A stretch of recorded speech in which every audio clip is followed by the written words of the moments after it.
Tai jai skaudėjo iš tiesų ir petį, ir koją, ir kelį, ir kamavo ją skausmas. Labai netikėjo mankštomis ir nenorėjo jų daryti, bet vis tik tai kažkas patraukė, nežinau kas.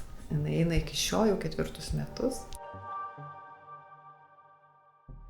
Įsivertinam kartu su ją, ką dabar gali atlikti pratimų metu, ko visiškai kažkada negalėjo.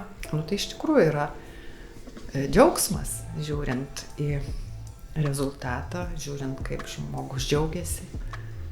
Tai vis tiek, kai dirbi, tai labai svarbu rezultatas.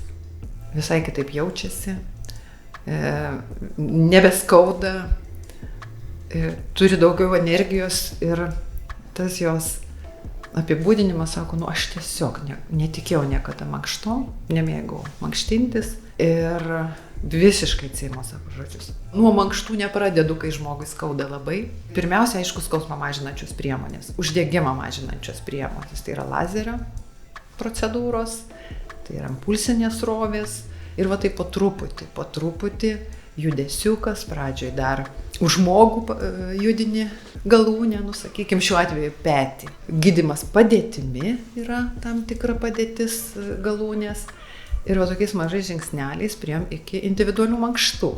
Bet jeigu skauda petį, tai tikrai priežasties reikia žiūrėti ir priešingam sėdmenį, kelyje, kojoj.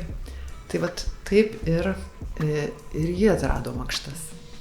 Ir paskui sveikimas, skausmo mažėjimas vis palaipsniui ir dabar tiesiog geros savijautos laikotarpis. Ir aišku, negaliu sakyti jokių būdų, kad čia be kliento, be paciento, be kito žmogaus, čia yra abipusė kelionė. Aš šiuo atveju tai kelionė tą pavadinčiau, nedarbo. Siūlome pirmą vizitą, į kurį įeina diagnostika, tik jums pritaikytas gydymas kombinuojant įvairias procedūras, individualią kineziterapiją ir skirtingas manualinės technikas. Visa tai vieno susitikimo metu pagal poreikį.